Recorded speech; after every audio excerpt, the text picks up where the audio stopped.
नमस्कार। Doctor A K. Ojha YouTube channel में आपका स्वागत है।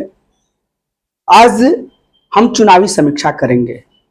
वैसे तो चुनावी समीक्षा सभी राजनीतिक पार्टियां भी करेंगी, लेकिन वो बंद कमरे के अंदर करेंगी, खुद समझेंगी, लेकिन जनता के सामने सच्चाई को प्राय वो नहीं लाती हैं और जनता को गुमराह करती हैं। इसीलिए जरूरत है कि कुछ तटस्थ लोग भी इस पर चुनावी समीक्षा करें।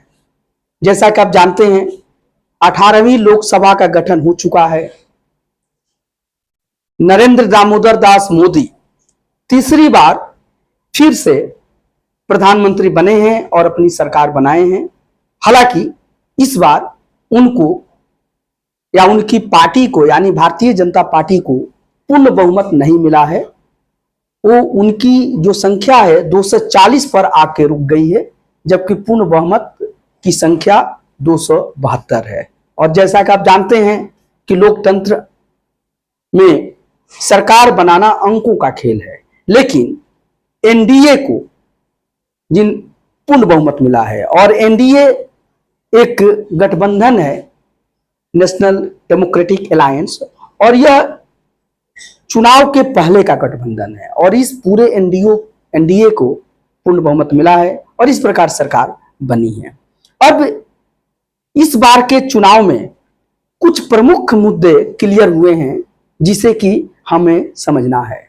सबसे पहली बात कि हमारा लोकतंत्र मजबूत हुआ है। जैसा कि आप जानते हैं कि भारत का जो लोकतंत्र है या जो भारत का गणतंत्र है वो सबसे प्राचीन है। विश्व का प्राचीनतम गणतंत्र भारत में है और वैशाली गणराज्य उसका उदाहरण है। तो हमारी जो देश की जनता है इस लोकतंत्र से पूर्णतया वाकिफ है और इसमें विश्वास करती है, और इस बार भी उसने लोकतंत्र को जिताया है। इस बार हमारा संविधान भी मजबूत होकर निकला है। जैसा कि अफवाह फैलाया जा रहा था कि संविधान खतरे में है, भारत का संविधान कभी खतरे में नहीं है, क्योंकि यहाँ के संविधान के रक्षक कोई दूसरा नहीं है बल्कि भारत के नागरिक हैं, और वह जागरूक नागरिक हैं। उनके लिए लोकतंत्र गणतंत्र कोई नई बात नहीं है। इसलिए भारत का लोकतंत्र और भारत का संविधान हमेशा सुरक्षित रहेगा, है भी और था भी। इस बार जो सबसे महत्वपूर्ण बात निकली वह यह निकली कि ईवीएम, जिसे हम इलेक्ट्रॉनिक वोटिंग मशीन कहते हैं, ईवीएम जिंदा बच गया और ईवीएम निर्दोष निकला। क्योंकि आजकल का यह प्रचलन हो गया है कि जो भी राजनीतिक पार्टियां हारती हैं या जो भी जनप्रतिनिधि हारता है वह अपना आत्ममंथन नहीं करता है कि मुझ में क्या कमियां हैं, बल्कि वह इसका ठीकरा ईवीएम पर फोड़ता है, जो कि बहुत ही एक गलत परंपरा है।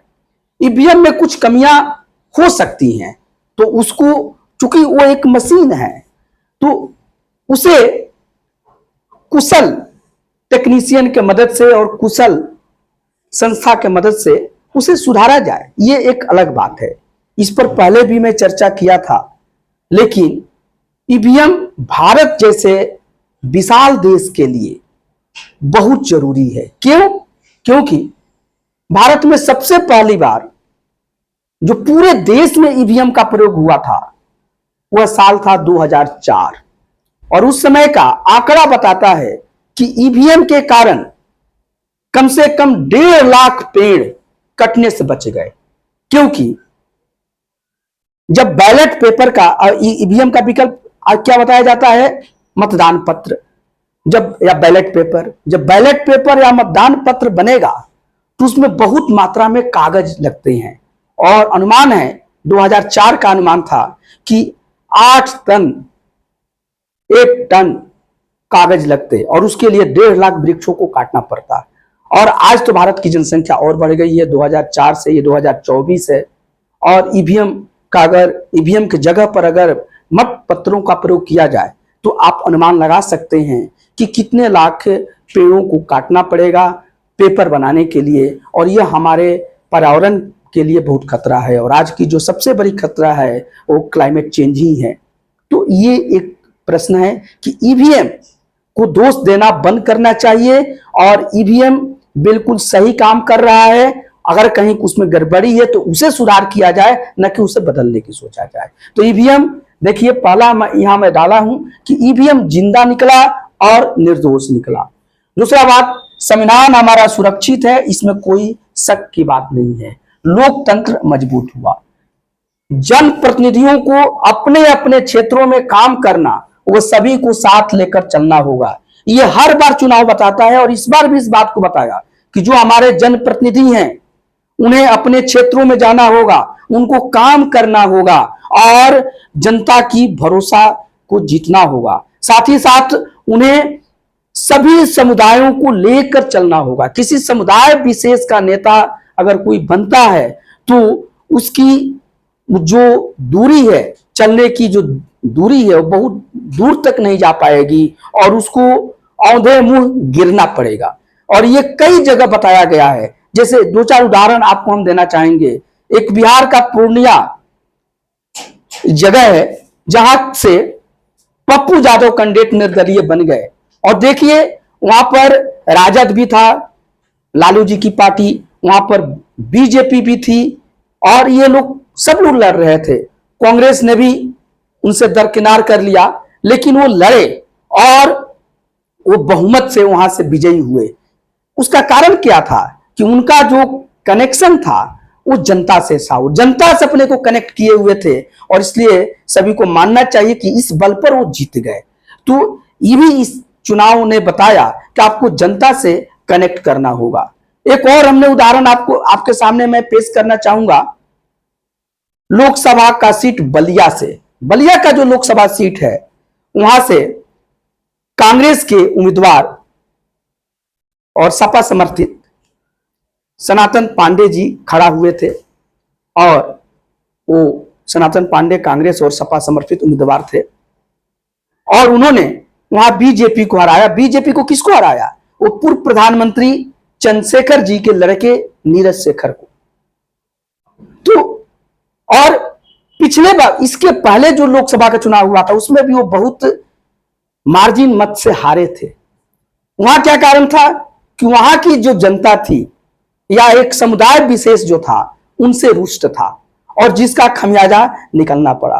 तो इसका अर्थ निकलता है कि जनप्रतिनिधि को लोगों से अपने को कनेक्ट करना पड़ेगा, सभी को साथ लेकर चलना पड़ेगा, और तभी वो विजयी होगा। लेकिन अभी भी हमारा लोकतंत्र मजबूत है, लेकिन इसे और परिपक्व होना पड़ेगा। बहुत जगह ये भी देखा गया कि बहुत ज्यादा विकास हुआ, लेकिन विकास के बाद भी वहां का जनप्रतिनिधि हार गया। उसका एक उदाहरण है आरा संसदीय क्षेत्र। वहां के आरके सिंह ने विकास तो बहुत किया, लेकिन उन पर यह तोहमत लगता था को जनता से डायरेक्ट कनेक्ट नहीं करते थे, कार्यकर्ता से अपने को कनेक्ट नहीं करते थे, और इसलिए वो चुनाव वो हार जाते हैं विकास करने के बाद ही। यही चीज आपको अयोध्या में दिखा। अयोध्या का जो लोकसभा सीट है वहां पर विकास बहुत है, वहां पर अयोध्या का कायाकल्प हो गया, वहां का इंफ्रास्ट्रक्चर इतना विकसित हुआ, लेकिन फिर भी वहां का जो बीजेपी समर्थित या बीजेपी का जो प्रत्याशी थे वो हार जाते हैं। और कारण क्या होता है कि उन पर भी ये तोहमत आई, उनका जनता से कनेक्शन दूर हो गया था। साथ ही साथ जनता की जो छोटी मोटी जो समस्याएं थी उसको सॉल्व नहीं कर पा रहे थे। जो कुछ लोगों को जमीन की मुआवजा की समस्या थी उसमें भी जाकर उन लोगों को संतुष्ट नहीं कर पाए थे, जिसका खामियाजा निकला। तो ये सब चीजें हैं। इसका मूल बात यही निकलता है कि जनप्रतिनिधियों को अब अपने को जनता से कनेक्ट करना पड़ेगा और जनता के विश्वास को जीतना पड़ेगा। साथ ही साथ जनप्रतिनिधियों को पूरे समुदाय का विश्वास जीतना पड़ेगा। किसी एक जाति विशेष को लेकर अगर कोई चलेगा तो भारतीय राजनीति में ज्यादा दिन आगे नहीं चल पाएगा। और इसका उदाहरण है बिहार का राजद, लालू प्रसाद यादव जी की पार्टी, उनकी खुद पुत्री हार जाती है। लोगों का कहीं कहीं इससे एक तरह से मोह भंग हो रहा है। इस पर भी हमें ध्यान देना पड़ेगा क्योंकि जनता से कनेक्ट करना जरूरी है। तो इसका समीक्षा में सबसे बड़ी बात है कि जनप्रतिनिधियों को अपने अपने चुनाव क्षेत्रों में जाना पड़ेगा, जनता से डायरेक्ट कनेक्शन बनाना पड़ेगा और ईमानदारी से काम करना पड़ेगा। इसका सबसे बड़ा उदाहरण है नरेंद्र मोदी, भारत के प्रधानमंत्री। भारत के प्रधानमंत्री को आप देखिए, इससे सभी को और विशेष रूप से विपक्षी पार्टियों को सबक लेना चाहिए कि वो आज भी विश्व के, भारत के ही नहीं विश्व के सबसे लोकप्रिय और सबसे मजबूत नेता बन चुके हैं। उसका कारण क्या है? उनकी जाति नहीं है। देखिए तो भारत में अगर वो किसी जात विशेष को लेकर चले होते तो भारत में जो उनका मोदी, जो उनका नाम है नरेंद्र मोदी, मोदी समुदाय कितने हैं? बहुत कम संख्या में है। लेकिन भारत के आज वो निर्विवाद नेता बन चुके हैं। जब से वो सत्ता में आए हैं, चाहे मुख्यमंत्री हो, लगातार 3 बार मुख्यमंत्री, लगातार 3 बार प्रधानमंत्री बनना, ये एक छोटी मोटी उपलब्धि नहीं है। और इसका एकमात्र कारण है उनकी ईमानदारी। इतने दिनों पर उन पर एक छोटा, उनके ईमानदारी पर उनकी विपक्षी भी कोई दाग नहीं लगा पाए हैं और उनकी एक भी बेईमानी का कोई कार्य नहीं खोज पाए हैं। तो उनकी जो कर्तव्य निष्ठा, ईमानदारी और उनकी मेहनत, जो 18 से 20 घंटा जो मेहनत करते हैं, ये सबसे बड़ी बात है। जनता में रहते हैं। आज भी भारतीय जनता पार्टी को जो बहुमत नहीं मिला, जो उसको 240 सीट मिला, उसके भी कारण नरेंद्र मोदी हैं। और जो लेकिन जो बहुमत नहीं मिला उसके कारण नरेंद्र मोदी नहीं है, उसका कारण उनके जनप्रतिनिधि हैं, जो जिनका जनता से कनेक्शन खत्म हो चुका था। चंदौली सीट को आप ले सकते हैं और यहां पर देखिए कि महेंद्रनाथ पांडे जी हार जाते हैं। और ये बहुत पहले से आ रहा था कि इन लोगों का जनता से कनेक्शन टूट रहा है।